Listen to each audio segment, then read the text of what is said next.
Со дня на день ожидается указ президента России о назначении нового исполняющего обязанности главы республики. Как вы относитесь к тому, что впервые Коми может возглавить человек не из республики? Запросто может. Новая метла, как говорится, по-новому метет. Какая разница? То есть не принципиально. Конечно, наш главное, или- чтобы было что-то, чтобы была отдача какая-то.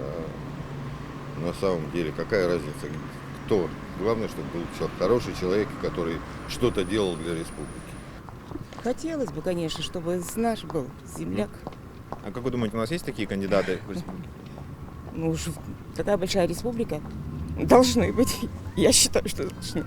Не то, что не важно, кто возглавит республику, просто от места проживания этого человека не так много зависит в данный момент, может быть. Все равно он будет временный управляющий. До выборов, как я понимаю, ближайших. Плохо. Ну, то есть почему? Нужно местный? Потому что всегда заезжие денег наберут и уходят.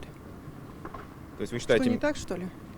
Кайзер тоже вроде представлялся своим, а оказалось, что и люди зря по нему плачут. Надо своих выбирать. У нас очень хорошая молодежь. И вполне заменит их. Думаете, нет? Без разницы. Главное, чтобы руководил хорошо. Чтобы для народа все делал, а не для себя. Абсолютно индифферентно. Я не знаю, что это будет за человек. Будет он хороший, плохой, никакой. Поэтому на данный момент я ничего не могу сказать. Ну, сложно сказать, вообще-то. Мне кажется, когда, в общем-то, в Коми республике должен быть свой человек, я так думаю. Что он знает республику, знает проблемы республики, поэтому новый человек со стороны, мне кажется, сложно будет. Хотя, ну, насчет вот Гайзера, да, сам Вячеслав Михайлович, это шок, вообще страшный шок, мы не ожидали. А вот по поводу того, местный, не местный глава будет. Но лишь бы он менеджер был хороший, наверное. Мгм. А так не принципиально.